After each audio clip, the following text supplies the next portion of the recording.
Assalomu alaykum. Qon bosimi ko'tarilganda qanday yordam ko'rsatish kerakligini o'rgataman. Bunda siz qon bosimi 140 dan sistolik bosim, diastolik bosim 90 dan yuqori bo'lganda faqatgina tibbiyot xodimlari bundan foydalanishi mumkin bo'ladi. Bu dori vositadan. Bularni birinchi navbatda biz sababini bilib olamiz. Qanday sabab yuzaga keladi va keyin belgi va davolashni o'rgataman. Birinchi sabab, masalan, stress, urushdingiz, janjal bo'ldi. Bu holatda 140 dan yuqori holat arterial gipertenziya, ya'ni qon bosimi ko'tarilish belgilari yuzaga keladi. Keyin yurak kasalligi, tosh kasalliklari yoki yurak ishemik kasalliklarda ham qon bosimi 150 dan yuqoriga ko'tarilib ketishi mumkin bo'ladi. Undan tashqari esa oladigan bo'lsak, o't tosh kasalliklari va endokrin kasalliklarda ham qon bosimi 150 dan yuqori holatda ko'rishimiz mumkin bo'ladi. Endi bu belgi sabab aniq bo'ldi. Belgi qanday belgi yuzaga keladi? Oladigan bo'lsak, boshda og'riq yuzaga keladi.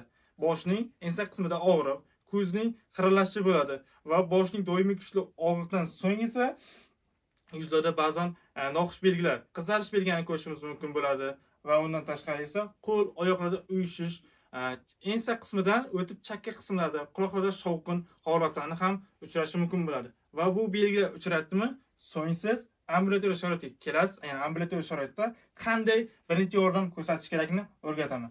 Endi davolashni ko'radigan bo'lsak, davolashda qon bosimi 140 va 90 dan yuqori bo'ldi. Masalan, 170 ga 100 bo'lyapti qon bosimi. Bunda qanday?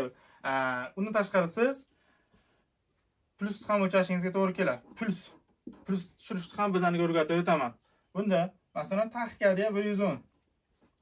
Individual bo'lasiz har bitta dorini qo'llashda. Endi qon bosimi 170 ga 110 bo'lyapti. Qon bosimi birinchi tushirish dori vositalar oladigan bo'lsak, kaptopril.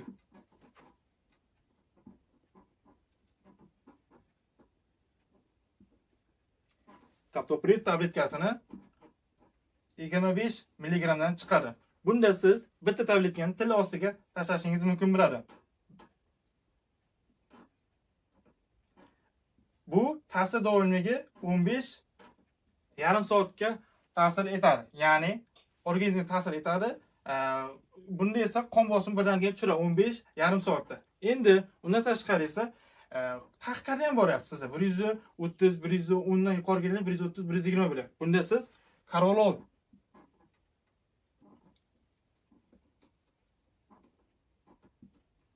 tomchilarini ham 10-15 og'iz orqali tomchilashingiz mumkin bo'ladi. Endi agar sizda kaptopril topilmay qoldi, unda siz ehtiyotkorlik bilan farmadipin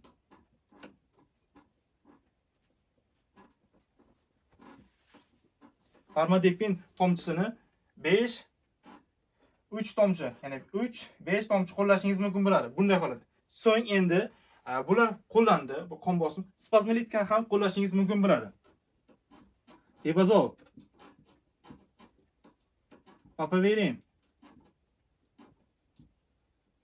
Bular faqatgina bitta dorini qo'llaganingizdan keyin faqatgina spazmolitik holatda ham qo'llashingiz mumkin bo'ladi. Bularni 2 ml dan mushak orasiga qo'llasangiz bo'ladi. Endi agar bosim, ya'ni bosim deganda kallaga ko'tarilmas holat, ya'ni bosim yuqori bo'ladigan bo'lsa, siz 5-navbatda magney sulfat hamda novokain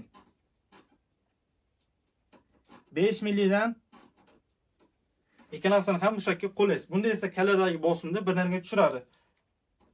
Faqatgina farmadipinni siz qari kishilarda va birinchi marta qo'llayotganda ehtiyotkorlik bilan qo'llaysiz.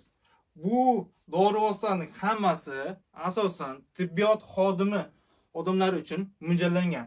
Chunki siz bu dorini qo'llash qanday nojo'yatini ko'rsatishni faqatgina tibbiyot xodimlari biladi. Shuning uchun faqatgina tibbiyot xodimi bor insonlarga bu videoni uzatishni unutmang. Sizlarga bu video manfaatli bo'ldi deb umid qilaman.